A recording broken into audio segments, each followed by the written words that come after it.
Hey guys, TheNobody here. How are you? I'm okay. This video will cover something pretty damn big I didn't even know could happen on Discord. Something that I actually had to learn firsthand, unfortunately. If the owner's account is disabled, Discord will give away the server to either the first staff member that emails them or the next admin in line. So about a little more than a year ago, my server, Lust, with over at the time 250,000 members, was just given away. The person it was given away to, Alan, was the guy I made head staff on my server. Funnily enough, I actually found out that I'm not even the only one this happened to. I know at least one other guy personally that this exact same thing happened to. His staff just spam reported him without him knowing till his accounts were disabled, and then one of them got the server. And I'm guessing if I know someone this happened to, this probably happened to quite a few more people. Not to mention, I've been seeing on YouTube now a bunch of people complaining about kind of similar things on Discord. Anyway, how the hell does this actually happen though? Go back 6 years and I was making my first server, also named Lust. To this day, in fact, I still don't use social media, so Discord was really the first and only social media I used.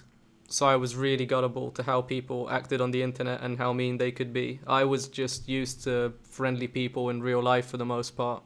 So the server grew really quickly, but me being super gullible, I ended up getting hacked for it after 2 years. Basically, it was just some guy I knew for a while was talking to. He ratted my PC and got all my accounts and passwords.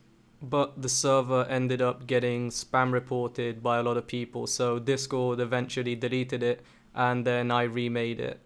And the one I remade is the one that's still around today. The one that I, again, ended up getting backstabbed over. Now, at this time, I already knew Alan a little bit, and my computer obviously being hacked, I wanted to clean it out. So I asked Alan if he could help me reformat my PC, and he said yes, he helped me.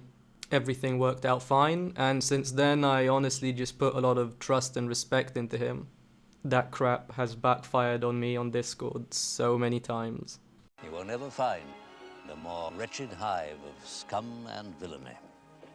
We must be cautious. So obviously, trust being pretty damn hard to come by on Discord, I made Alan staff. We had our disagreements, but we always kept it mature and civil, which really is quite rare on Discord. I mean, he did act like an adult, which I really couldn't say for a lot of people. That's why 3 years later, I was so surprised to find out that at least for an entire year, he'd been plotting to get me kicked off of Discord. I know he'd been doing it at least for a year, because a year prior to this happening, he had a falling out with me and literally left the server because I refused to give him admin. As I said before, Discord gives the server to the next admin in line, and my server had no admins. He ended up coming back to the server, and of course, me being gullible, I just gave him his old staff role back with no issues, nothing. At the very least, I was smart enough not to give him admin, but he still ended up getting the server, so I guess he found a loophole around that. They never get there. Fisting room. Oh no, that's also real. That has to be real. That one's real. Fisting room. Yo, I need that one. Send it. I need it. Honestly, Oh my God. Where'd you put it? In events? In events. Let's see. I fucking need to forward this shit. Now, I know I'm pretty gullible, but I don't think anyone would expect someone that acts like that to their face to also have been plotting to screw them over for an entire year. I mean, can you even imagine spending an entire year just trying to screw someone over? I guess I just never met anyone like that before. I mean, just the level of snake is just, it's unreal. And on top of all of that, when Alan did get the server, he ended up banning a bunch of people that helped him screw me over, because apparently those guys were then arguing over who should get more power or something like that. And then a little after that, he made a bunch of channels that weren't private, and only people that paid him could get access to them. I never really bothered to monetize my Discord, but I guess some people are pretty damn money hungry. Honestly, this kind of reminds me of stories I see on the internet where like a sheltered kid gets hit by reality and doesn't know what to do. Now, what was I actually reported for? I had around 6 to 8 accounts because I was pretty damn paranoid after being hacked and I wanted everything to be on alts and safe. Now, the first account got disabled, really had nothing to do with Alan. Someone just messaged me in DMs and told me to say that I'm 12. This was before I knew you couldn't be 12 on Discord. So, yep, I fell for it. I thought there was no harm in saying it, and then I woke up to a disabled account.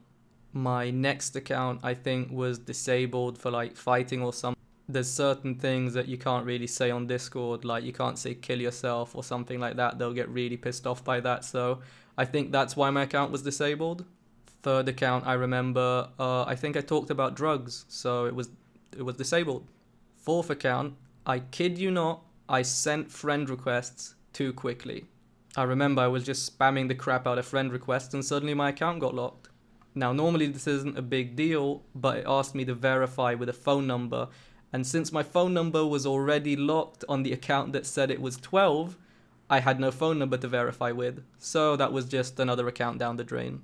And I had like 2 or 3 other accounts that also got locked, and without a phone number to verify them, it was just more accounts down the drain. Another account got disabled the night before that the server was given away. I remember Alan's e-girlfriend that he met on my server as well just randomly came at me in chat, started attacking me, and I obviously just came at her back. I mean, it really came out of nowhere. Before that, we were friendly, we were on good terms, we'd talk every now and then suddenly just randomly attacked me in chat. So I'm guessing it was to provoke me to say something I shouldn't, to disable the account. I know that I also got in trouble for unbanning and letting a few people stay that ended up breaking TOS. See, a lot of the regulars that I'd been talking to for years at that point would occasionally break TOS, and I kind of wanted to try and find a way to let them stay because, again, they were a part of the community for years and it just felt wrong to ban them, but I guess Discord got mad at that too.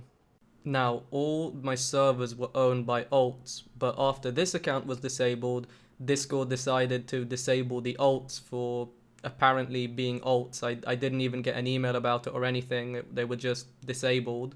Those were the owner accounts, and then Alan emailed Discord for the ownership.